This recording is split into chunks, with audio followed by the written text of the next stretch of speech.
بيبدأ المسلسل لما المدعي العام ليه بتدخل تحضر واحدة من محاضرات المحقق كانج، وأول ما بيشوفها بيتعرف عليها فورا لأنهم كانوا صحاب من زمان. فبيسألها إيه السبب اللي خلاها تيجي تزوره بعد كل السنين دي، فبتقوله الخبر اللي كان مستنيه بقاله 30 سنة، وهو أنهم أخيرا قدروا يقبضوا على الجاني الحقيقي في قضية القاتل المتسلسل لمدينة كانج سيونج. وبيكتشف إن اسم القاتل هو يونج، والمفاجأة إنه كان موجود في السجن أصلا في الوقت اللي كانوا بيدوروا عليه فيه، وكمان اتنقل لسجن تاني في مدينة تشونجو سنة 1994 واتحكم عليه بالمؤبد في قضية قتل مرات أخوه. والصدفة الغريبة دي إنهم لقوه قبل ما يخرج من السجن بإفراج مشروط، لكن المشكلة إن الحمض النووي بتاعه كان متطابق بس مع 3 جرائم من سلسلة الجرائم، أما باقي الجرائم فما فيش دليل مؤكد عليه. وعلشان كده بتطلب من المحقق كانج إنه يساعدهم وياخد من القاتل الاعتراف الكامل. وكانج بيحس إن الموضوع ده هيبقى صعب جدا، خصوصا بعد كل السنين الطويلة اللي عدت من وقت القضية، لكن ليه بتفكره وإنه وقتها كان مستعد يعمل أي حاجة علشان يقبض على القاتل، وإنه لازم يقف معهم دلوقتي. وكمان بتقوله على حاجة غريبة، وإن القاتل نفسه طلب إن الشخص اللي يحقق معاه يكون المحقق كانج بس. وفي الآخر كانج بيوافق يساعدهم، وبيرجع بيته وبيطلع الصندوق القديم اللي كان محتفظ بيه من أيام القضية، واللي فيه كل المعلومات اللي اتنشرت عنها وكمان تفاصيل الحوادث بالكامل. وهنا بيفتكر إن القصة أصلا بدأت زمان لما حضر حفلة تكريم سنة 1988 لواحد من ضباط الاسم. ساعتها المحقق كانج دخل الحفلة وكان واضح إنه بيخطط لحاجة، وقعد جنب واحد من الضباط اللي كان المفروض يتكرم، لكن الضابط ده فضل يقول إن المكان مش مخصص ليه وطلب منه يرجع ورا. وكانج رفض يتحرك من مكانه، ولما نادوا اسم الضابط تشوي علشان يطلع يتكرم، فجأة كانج حط الكلبشات في ايده وقبض عليه بتهمة الرشوة، وقال إن العصابة اللي اتقبض عليها كانت بتموله بالفلوس. وتشوي حاول يفهمه إنه قريب المدعي العام، لكن كانج رفض يسمع أي تبرير وطلع المفاتيح ورماها على المسرح قدام الكل، وقال لو عايز يفك ايده يروح يجيبها بنفسه. وكل الحاضرين شافوا الموقف، وكانج أعلن قدامهم إن تشوي هو الضابط المرتشي اللي كان بيسرب معلومات للعصابة، وبعد كده قبض عليه وخرج من المكان وسط تصوير كل الصحفيين. ولما المدعي العام خرج من القاعة، الصحفيين فضلوا يسألوه عن موضوع القبض على الضابط تشوي، لكن واحدة من الصحفيين اللي كانت متعاونة مع الشرطة ساعدته بطريقة ذكية إنه يخرج من الموقف المحرج ده. فقال إنه كان بالفعل بيخطط يقبض على الضابط الفاسد، وإنه كان مديله فرصة بس قبل كده علشان يرجع عن أخطائه. وبعدها المدعي العام قدم اعتذار للصحافة عن اللي حصل، لكن للأسف النتيجة كانت إن المحقق كانج اتنقل بعدها مباشرة لقرية بعيدة جدا عن العاصمة واسمها كانج سيونج. وبالليل بيكون في تجمع شوية بنات من المدرسة الثانوي واقفين قدام المكتبة وبيفضلوا يراقبوا صاحب المكتبة يو ديوك، لأنهم معجبين بيه جدا وبيحبوا يشوفوه كل يوم. وفي نفس الوقت بيجي اتصال لسام هونج من الصحفية جي وون، وبتقوله إن المحقق كانج في الطريق ورجع للقرية تاني. وفي مكان تاني الصحفية دي اللي كانت نشرت صورة المحقق كانج قبل كده بتقول إن كل الصحف وقتها كانت بتنشر صور المفاوض العام بس، لكنها هي الوحيدة اللي نشرت صور كانج مع الضابط الفاسد لأنهم من نفس القرية. وبيكون كانج قاعد مع أصدقائه في المطعم وبياكلوا سوا، لكن فجأة بيلاحظوا إن المحقق دو والمحقق جانج بيجروا ورا واحد من أهل القرية وبيطاردوه في الشارع. فكانج بيرفض يتدخل أو يساعد لأنه بيقول إنه في أجازة ومش عايز يدخل نفسه في مشاكل. وفجأة الشخص اللي كانوا بيطاردوه بيجري ناحيته وبيطلب منه يساعده، وبيقول إنه مش القاتل ومظلوم. وبعدها بيوصل المحققين وبيتعرفوا على كانج وبيفضلوا يرموا عليه كلام وبيتريقوا عليه، وبيقولوا أكيد اترفد من سيول ورجع للقرية الكئيبة دي تاني. لكن كانج بيتجاهل كلامهم وما بيردش عليهم، والمحققين بياخدوا المشتبه فيه. وفي وسط الطريق بيفضلوا يضربوه وبيهنوه قدام الناس، وكانج بيحس من جواه ان الراجل ده مش مجرم فعلا، لكن مع ذلك بيسكت وما بيتكلمش لانه عايز الاول يفهم اللي بيحصل ويحقق في الموضوع بنفسه. وبعدها الصحفية جيوون بتسأله لو فعلا اترفد من سيول، فكانج بيشرح لها الحقيقة وبيقول ان الضابط اللي قبض عليه زمان كان بياخد رشاوي من العصابات، لكن المشكلة انه كان ابن اخو المفاوض العام، وعلشان كده حصلت له مشاكل كبيرة جدا واتنقل بعدها للقرية دي تاني، وكأن اللي حصل كان نوع من انواع الانتقام. وبعد شوية بيوصل باصحاب كانج القدام وبيدخلوا كلهم يقعدوا في مطعم جيوون وبياكلوا سوا وبيكونوا فرحانين برجوع للقرية. وبعد الاكل كانج بيفضل يشرب كتير جدا لحد ما بيفقد وعيه من كتر الشرب، واصحابه بياخدوه بيودوه البيت عند اخته سون يونج وبيسيبوه هناك وهو شبه فاقد الوعي. وكانج بيكون نايم لكنه بيحلم حلم غريب كأنه رجع لأيام المدرسة، وبيحس إن في حد قرب منه وبيدلق عليه مية زي ما كان بيحصل زمان لما زمايله كانوا بيتنمروا عليه. وفجأة بيفوق من الحلم ده وهو خايف، لكنه ما بيلاقيش حد حواليه. وتاني يوم بنشوف في قسم الشرطة إعلان كبير جدا عن تسليم الجواسيس والمخبرين مع وعد بجوائز ومكافآت مالية لأي حد يساعد الشرطة بأي معلومة. وفي نفس اليوم بيدخل كانج مركز الشرطة في القرية وبيلاحظ إن المكتب بسيط جدا وبدائي ما فيهوش الإمكانيات اللي كانت موجودة في العاصمة. وهو قاعد على واحد من المكاتب بيجي محقق من الاسم وبيطلب منه يقوم من على المكتب لأن المكتب ده بتاع المحقق المبتدئ. فكانج بيقول إن ده مكتبه، لكن المدير بيقول له ينقل لمكتب تاني علشان المحقق الجديد خد المكتب ده خلاص. ساعتها كانج بيشوف المحقق الجديد وبيسأله عن اسمه وبيطلع انه بارك. وكانج بيحاول يخدعه وبيقول انه كان في سيول وان الهواء هناك كان ملوث جدا وانه بيتعالج فهيمشي على كده وهيفضل في المكتب ده، وبيخلي بارك هو اللي ينقل لمكتب تاني. وفي الوقت ده بيدخل المتهم في جريمة القتل اللي كان طلب مساعدة كانج قبل كده واللي اسمه سونج. وكانج بيلاحظ ان المحققين عذبوه جامد علشان يجبروه يعترف، فبينادي على المحققين دو وجانج وبيسألهم ليه ضربوا المشتبه بيه واجبروه على الاعتراف، لكنهم بيردوا عليه وبيقولوا ان دي طريقة الشغل. واحد منهم بيقول ان المدعي العام الجديد هو اللي طلب منهم كده. فكانج بيرد وبيقول ان تقديم ادلة قاطعة هو اللي هيخلي المشتبه فيه يعترف من غير اي ضغط. فبيسكت الكل. واحد من المحققين بيرد وبيقول ان المشتبه فيه اعترف وده رأي المدعي العام، وبعدها بيسيبوه ويمشوا. وفي اجتماع للمدعين المسؤولين عن القضايا الكبيرة في البلد، الرئيس بيكون قلقان لان البلد في حالة فوضى وكمان الاولمبيات قربت، والرئيس بيكون فخور جدا بالمدعي العام تشي لانه قدر يقبض على القاتل في قضية البنت ام بوكي، وبيشكره جدا لانه نجح يحل القضية اللي حيرت المحققين. لكن في نفس الوقت بيفكروا انه لو كان فشل في القبض عليه كان ممكن يخلوه يستقيل، وخصوصا ان في قضية تانية لسه ما اتحلتش والقضية دي مع مدعي تاني واللي بيعتذر انه لسه مش قادر يحل جريمة القتل اللي معاه. وبعد الاجتماع المدعي العام بينادي على تشي وبيسأله ازاي قدر يحل الجريمة، فبيرد وبيقول انه بحث في السجل الجنائي للمجرمين اللي اتورطوا في جرائم قبل كده واللي استخدموا الشرابات الطويلة كسلاح في الجريمة، ولأن واحد منهم كان ساكن في المكان اللي حصلت فيه الجريمة وكمان في حد شافه في مسرح الجريمة. لكن المدعي العام بيرد وبيقول ان ده من الطبيعي ان المشتبه فيه يكون موجود في المكان، خصوصا لو ساكن جنب الضحية، وبيفهمه انه ما عندوش اي دليل مباشر على الجاني وانه ممكن يخسر القضية في المحكمة بسهولة. وفي الاخر بيحذروا انه يراجع الادلة كويس قبل ما يجبروه على الاستقالة. وبيرجع المدعي تشي لمكتبه وبيكلم المحققين اللي قبضوا على لي سونج وبيطلب منهم يضغطوا عليه اكتر ويجبروه يعترف لان الادلة اللي معاهم لوحدها مش كفاية تدخله السجن. وكمان بيطلب ان هو بنفسه يحقق مع المتهم. وفي نفس الوقت كمان المحقق كانج بيراجع ملفات قضايا لي سونج وبيطلب من بارك يجيب له ملف، وبارك بيتوتر وبيوقع الملف على الارض. فكانج بيزعق له بسبب اللي عمله وخصوصا انه بوظ ترتيب الاوراق. لكن وسط المراجعة دي كانج بيلاحظ حاجة مشتركة في تقارير الضحايا وبيفهم ان الضحايا الثلاثة اللي ماتوا في القرية اتقتلوا بنفس الاسلوب، وبيبدأ يستنتج ان الموضوع مش جرائم منفصلة لكن في قاتل متسلسل ورا كل القضايا دي. وبيروح بسرعة علشان يحاول ينقذ لي سونج، لكن بيلاقي ان المحققين كانوا ضربوه جامد لدرجة انه اعترف على نفسه انه القاتل، وكانج مش قادر يخليه يتكلم قدامهم. فبيسأل واحد من المحققين اللي حصل، فبيرد عليه ان المدعي العام تشي هو اللي حقق معاه بنفسه. وكانج بيشوف تشي وهو بيراجع الاعتراف اللي اتكتب تحت ضغط وتعذيب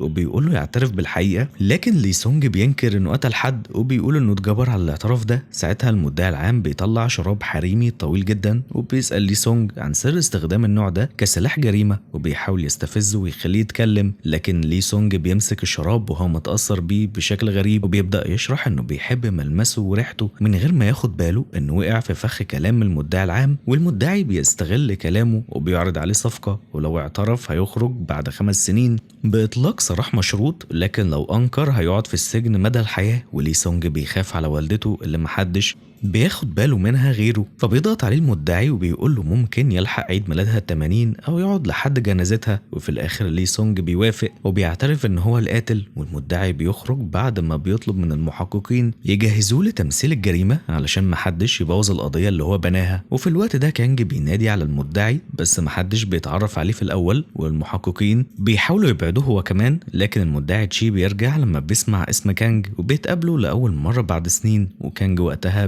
بيتفاجئ ان تشي هو نفس الولد اللي كان بيتنمر عليه زمان واللي كان بيشوفه في كوابيسه، وتشي بقى مدعي عام وكانج بقى شرطي في نفس القرية. وكانج بيمشي من غير ما يتكلم وبيدخل الحمام وبيفتكر ايام زمان لما كان تشي بيتنمر عليه هو ومجموعة من صحابه، وفي المقابل تشي بيروح يقابل خطيبته وبيحكي لها انه قبض على قاتل جديد بسهولة وان الموضوع ده ما خدش منه مجهود كبير. وخطيبته بتبقى بنت رئيس مجلس إدارة لشركة كبيرة، وبيوضح بشكل غير مباشر انه قابل صديق قديم كان بينهم ماضي. وكانج بيرجع مكتبه بيكون هادي جدا وبيقول انه هيكمل مراجعة الاوراق وما عندوش مشكلة في القبض على لي سونج زي الاول، وبيقعد طول الليل يراجع القضايا الثلاثة. واول قضية سنة 86 للضحية تشوي مين، وبعدها بسنة قضية لبنت اسمها هوانج اتقتلت بنفس طريقة الخنق، وبعدها بسنة ثالثة قضية إمبوك اللي تشي كان المسؤول عنها واتقتلت بنفس الاسلوب لكن باستخدام الشراب الطويل. وكانج بيبدأ يربط القضايا ببعض وبيفهم ان في قاتل واحد بس هو اللي بيقتلهم، لكن مش قادر يحدد مين المسؤول الحقيقي اللي ورا كل القضايا دي. وفي اللحظة دي جين وو بتوصل وبتشوف التحقيق اللي كانج بيعمله وبتلاقيه بيراجع القضايا الثلاثة اللي حصلت في القرية. وفي نفس الوقت بيكون في بنتين من القرية راجعين البيت متأخر علشان كانوا في المكتب، وبيشوفوا الفزاعة اللي في القرية وبيقفوا عندها شوية، وبعد ثواني بيظهر شخص غامض والدنيا بتكون ضلمة فمش بيقدروا يشوفوا هو مين وبيجري ناحيتهم. وفي الوقت ده كانج وجين وو قاعدين بيتكلموا في المطعم، وكانج بيسألها عن المدعي العام اللي كان مسؤول عن اسم الشرطة في القرية واللي بيكون اسمه هوانج. وجين وو بتقول انه كان ماهر جدا وبيحل اي قضية قدامه لحد ما مشتبه فيه في واحدة من القضايا انتحر لانه ما كانش الجاني الحقيقي. وقتها تم نقل هوانج واللي استلم مكانه كان تشي. ساعتها كانج بيحس انه مش عايز يسلم القضية لتشي عشان ما ياخدش الفضل في حلها او في اي اكتشاف جديد، لكنه في نفس الوقت عايز يتأكد ان الجاني الحقيقي يتم القبض عليه في اسرع وقت. وبنرجع للبنتين وبيلاقوا ان الشخص الغامض ده اختفى،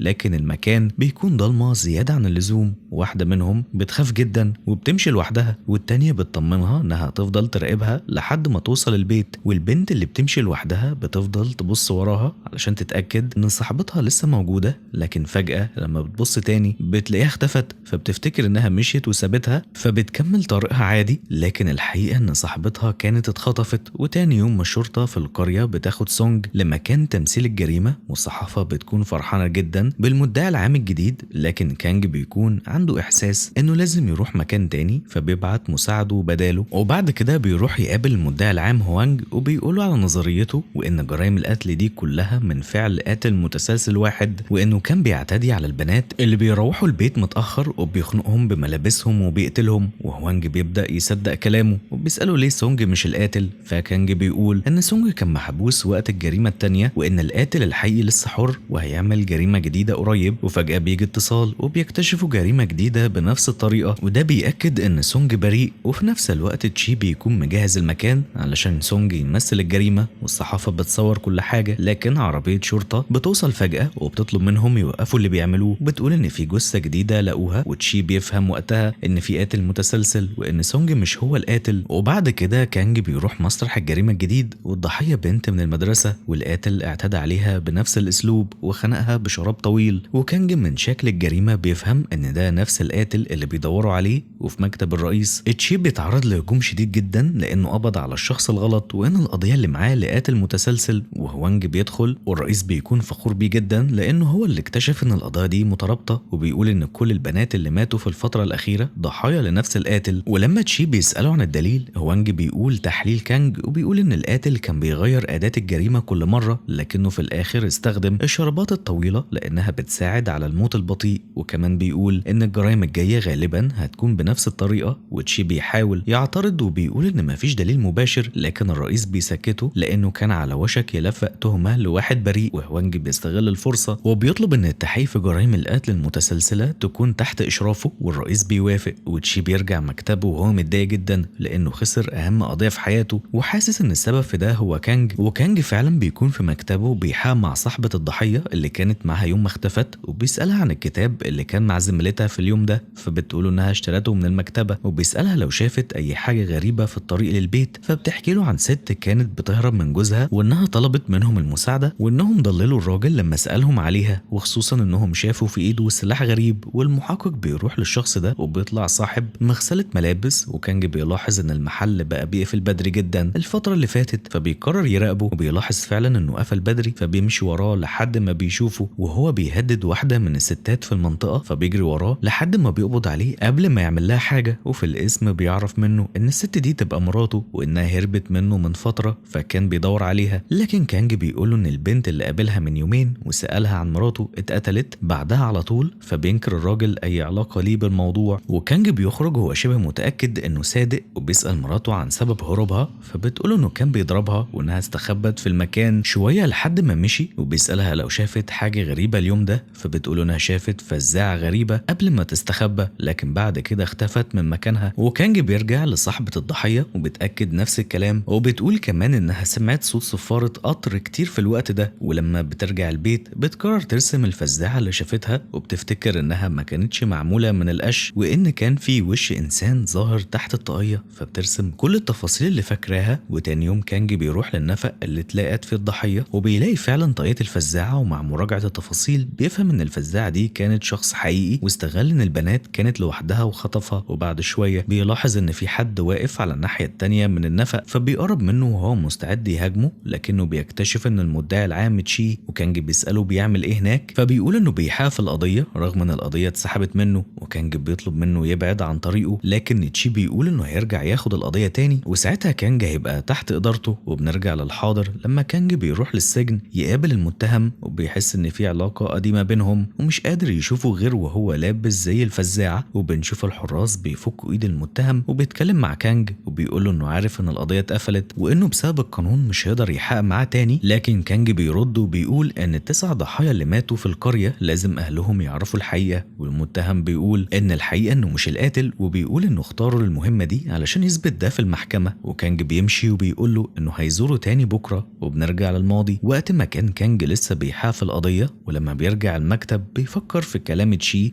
وانه هيحاول يرجع القضية ويخليه تحت سيطرته. ولما بيدخل القسم بيلاقي سونج بيقرب منه وعايز يشكره علشان خرجه من السجن، فكانج بينصحه يبعد عن المشاكل ويركز مع والدته. وتاني يوم الصحف بتكتب عن سلسلة الجرائم اللي اكتشفها كانج، والمدعي العام هوانج بيصرح انه حدد 4 قضايا لحد دلوقتي، وان القاتل المتسلسل هيتم القبض عليه قريب. وفي نفس الوقت تشي بيكون قاعد في المطعم مع زمايله، لكن بيكتشف انهم بقوا شغالين مع هوانج في القضية، فبيضطر يساعدهم وياخد القضية الصغيرة. وبنشوف المدعي العام هوانج وهو طالع من مكتبه وبيقابل تشي في الطريق اللي بيحاول يهنيه على كلامه في المؤتمر الصحفي. وهوانج بيفتكر وقتها كلام المحقق كانج لما قال له انه اختاره هو للقضية لانه بيعرف يقرا الناس وان تشي مش جدير بالثقة. فبيقف هوانج قدام تشي وبيفضل باصص في وشه وكأنه بيحاول يتأكد من الكلام ده بنفسه، وبيبدأ يفهم كانج بيقصد ايه. وبعد كده بنشوف في المدرسة اخت المحقق كانج، ولما بترجع البيت في الطريق بيقابلها ديوك وبيوديها المطعم، وهناك بيعرف ان من وقت ما اخوها رجع المدينة وهي متضايقة، فبيعرض عليها ديوك الجواز وانها تيجي تعيش معاه، لكنها ما بتردش عليه. فبيقول لها انه مش مستني رد دلوقتي وان عندها وقت تفكر براحتها. وتشي بيكون في الوقت ده في الحانة وبيقابل واحد من اصدقاء القدام، وبيقولوا ان كانج رجع المدينة، وصاحبه بيتوتر وبيسأله عن الدليل القديم اللي كانوا بيستخدموه ضده، لكن تشي بيرد انهم لازم يلاقوا دليل جديد. وفي نفس الوقت كانج بيبقى في اسم الشرطة وبيتم تعيينه رئيس للتحقيق في جرائم القتل المتسلسلة مع هوانج، وبيطلب من المحققين يراجعوا كل القضايا القديمة علشان يحددوا أول ضحية، لأن ده هيساعدهم يفهموا أكتر عن القاتل. وبيوزعهم علشان يكلموا ضحايا الاعتداءات السابقة، ومعاهم ضابط شرطة. وفي طريق خروجهم من بيت واحدة من الضحايا ضابط منهم بيلاحظ ست من أهل القرية بتهرب أول ما بتشوفهم، لكنها ما بترجعش تدور عليها. وفي الوقت ده ديوك بيكون مع أخت كانج في بيته وبيعرفها على عيلته، وبيقول لهم إن ناوي يتجوزها، وبيسألوه إذا كان أخوها موافق، فبيقول إنه لسه ما اتكلمش معاه علشان مشغول بقضية القاتل المتسلسل ومش بيرجع البيت. فعيلته بتنبهه إنه لازم ياخد رأي كانج الأول. ولما بيخرجوا ديوك بيكون قلقان من رفض كانج، لكنها بتطمنه وبتقوله إن أخوها مش هيرفضه وبيعتبره صديق كويس. وتاني يوم أخت كانج بتروح له القسم وبتجيب له هدوم يغير فيها، وبيوصيها إنها ما تمشيش لوحدها، فبتقوله إن ديوك بيروح معاها. ساعتها بيفهم إنهم مرتبطوا، ولما بتقوله إنهم ناويين يتجوزوا بيوافق. ولما بيسألها عن ميعاد الفرح بتقول إنه هو اللي بيحدده وبتسيبه وتمشي، ولما زمايله بيجوا بيقول لهم إنه مش بيعرف يحدد مواعيد الأفراح، فبينصحوه يروح لعراف يحدد له يوم مناسب. وبعدها الضابطة المسؤولة عن التحقيق مع الضحايا بتنادي على كانج وبتقوله على معلومة مهمة، إن من حوالي شهر واحدة من الضحايا قالت إن راجل خطفها وربط إيديها بنفس طريقة القاتل، لكنها قدرت تهرب. ولما الشرطة سألتهم تقدم بلاغ رفضت وكانت خايفة. فكانج بيفهم إن ده ممكن يكون نفس القاتل، وبياخد الشرطية دي وبيروحوا لبيت الست دي، وفي الأول بترفض تفتح لهم، لكن لما بتعرف إن المحقق كانج بتتكلم وبتقول إنها رفضت تبلغ لأنها ما تعرضتش للاعتداء وقدرت تهرب. لكن كانج بيقول لها إنها كانت محظوظة لأن باقي الضحايا ماتوا، فبتقرر تساعدهم وبتحكي إنها كانت راجعة متأخر والقاتل هجم عليها وربطها، لكنه لاحظ إنها مش لابسة شراب طويل فسألها عنه، فقالت له إنه في شنطتها. ساعتها سابها علشان يجيب الشنطة لكنها استغلت الفرصة وهربت. وبتقول كمان إنه سرق الشنطة وكان فيها بطاقتها وعنوانها، وده السبب اللي خلاها تخاف تبلغ. وكانج بيسألها لو شافت فزاعة وبتقول إنها شافتها فعلا وظهرت في المكان واختفت. وقبل ما يمشي بتضيف إن إيد القاتل كانت ناعمة زي الستات. وفي نفس الوقت ديوك بيكون في المكتبة وبيشوف طالبة جاية تسأل عن دليل كانت زميلتها المتوفية طلبته، فبيفتكر اسمها، لكن الطالبة بتنهار من العياط ومش قادرة تتكلم. وكانج بيروح للمكان اللي وصفته الست ومعاه مساعدة، وبيستنتج إن القاتل بيستخبى وسط القش جنب الطريق بتاع القرية وبيختار ضحاياه بعينه، ولما بيلاقي فرصة بيهجم. فبيفكر إن الحل إنهم يحطوا خطة يوقعوا القاتل في الفخ، وبيرجع الاسم وبيجهز الخطة. وفي نفس الوقت ديوك بيحاول يهدي الطالبة ويفهم منها إيه اللي بيحصل، وبتقول إن صاحبتها ماتت. وفجأة الطالبة بتلاحظ شنطة غريبة في قسم المفقودات في المكتبة، ولما بتسأل ديوك عنها بيقول إن حد نسيها ومرجعش ياخدها. ولما بتسأله لو فتحها وعرف صاحبها بيرد إنه محرج يفتح حاجة مش بتاعته، وبيفضل مستني لحد ما صاحبة الشنطة ترجع تاخدها. وبتكون أخت كانج في المدرسة، وفي طريقها للخروج بتقابل المدعي العام تشي واللي بيكون عارفها لكنها عمرها ما شافته قبل كده، وتشي بيعرفها بنفسه وبيقول إنه صديق قديم لأخوها. وبعدها بيمشي والمدير بيسأله عن معرفته بأهل سون، فبيرد إنه كان صديق قديم ليهم وإن حالتهم اتحسنت رغم الظروف الصعبة اللي مروا بيها وهم صغيرين. فبيسألوا المدير عن اللي حصل زمان. وفي نفس الوقت في القرية بيكون في مظاهرات ضد النظام الحاكم والناس كلها نازلة علشان تسقط الرئيس، والجيش بيحاصر المكان. والمحققين بيتهموا المتظاهرين إنهم بيدعموا الشيوعية، وبيبقى عليهم ضغط كبير بين ملاحقة القتلة والسيطرة على المظاهرات. والعساكر بيهجموا على المتظاهرين وبيفرقوهم. وكانج بيدخل وسط الزحمة وبيشوف واحد منهم بيفكروا بنفسه زمان لما كان بيتعرض للتنمر من تشي وعصابته. فكانج بيتدخل وبيمنع المحقق إنه يقتل واحد من المتظاهرين من الضرب، فالمحقق بيتهمه إنه بيحميهم، لكن كانج بيرد إنه راجل بيحقق العدالة وإن اللي بيحصل ده غلط. والمحقق ده ما بيهتمش وبيجري ورا المتظاهر اللي هرب، وكانج بيلحقه قبل ما يموته، لكن المتظاهر بينجح يهرب. وبعدها بيجي المدعي العام تشي وبيأمر المحقق دو يكمل مطاردة المتظاهر. وكانج بيفهم إن تشي سحب القوة من الاسم علشان يعطله عن قضية القاتل المتسلسل، فبيحذره إنه ما يعملش كده تاني لأن القضية أخطر من كده، وبيمشي. وبالليل ديوك بيرجع المكتبة، لكن كانج بيجي بسرعة وبياخده على جنب وبيقول إنه شافه في المظاهرات وإنه لو عمل كده تاني هيقبض عليه. فكانج بيرجع الاسم وبيعلن خطة للإيقاع بالقاتل. واحدة من الشرطيات هتمثل دور الضحية بنفس المواصفات، وفريق من 3 أفراد هيراقبوا المكان، وأي فزاعة تظهر هيتفحصوها فورا. لكن الخطة دي بتفشل لأن القاتل بيكتشف إن في مراقبة. وتاني يوم طالبة بتيجي لأخت كانج وبتقول لها إن في مدرسة اتصابت واتنقلت للمستشفى، فواحد من زمايلها بيوصلها، لكن ديوك بيكون مستنيها بره المدرسة وبيشوفها طالعة مع شخص غريب، فبيبدأ يشك فيها. وفي المكتبة بيحاول يتصل بسون لكنها مش بترد. وبعد كده بيلاحظ إن الرسمة اللي كانت في الشنطة حد خرجها وسابها، ولما بيشوف الرسم بيبان عليه إنه عرف سر خطير جدا. وفي نفس الوقت الشرطية ليه ما بتقدرش تكمل الخطة بسبب إصابتها، وكانج بيدور على بديل. فالصحفية جيون بتعرض نفسها تبقى الطعم، وكانج مش واثق فيها وخايف تنشر الخبر، فبيحذرها ما تلبسش شراب طويل ولو شافت فزاعة تهرب فورا. وسيون أخت كانج بتكون في طريقها للبيت مع المدير اللي بيسألها لو هتتجوز قريب، فبتقول إنها مخطوبة لديوك. فبيسألها إذا كانت عيلته تعرف عن حادثة والدتها، فبتتصدم إن حد عرف لكنه بيقول إنه مش هيقول لحد. لكن لما تطلب تنزل بيرفض وبيبان عليه إنه ناوي حاجة وحشة جدا،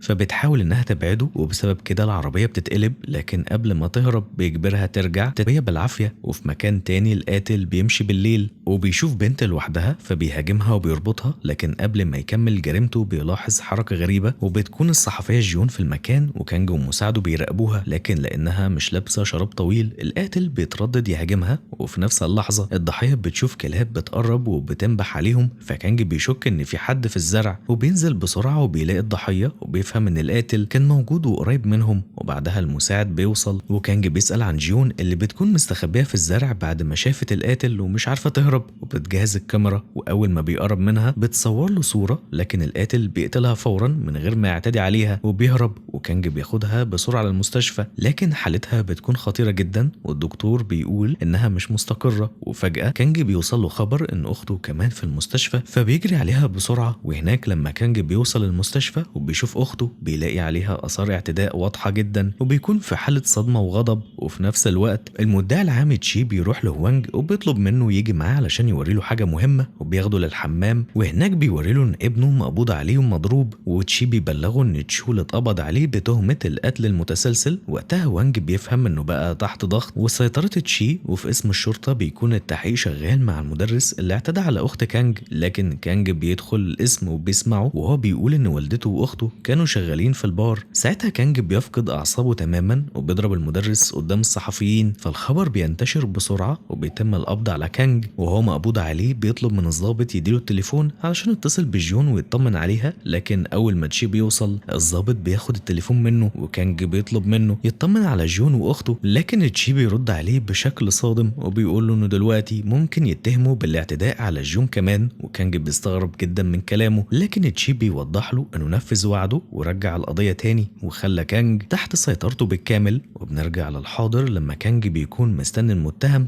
لكن المتهم بيتأخر علشان كان بيمارس الرياضة وما بيجيش في ميعاده، فكانج بيزهق منه وبيمشي. وبعد شوية المتهم بيوصل وبيسأل عليه، لكن بيعرف انه مشي وانه ممكن يجيله في وقت تاني، وبيكون واضح جدا من تصرفاته ان المتهم عارف كانج كويس وفي بينهم معرفة قديمة. ولهنا بيخلص الجزء الاول من المسلسل، ولو عجبتك القصة يا ريت تعرفني تحت في التعليقات وتعمل لايك واشتراك للقناة علشان يوصلك كل جديد. وبس كده، اشوفك الفيديو اللي جاي، سلام.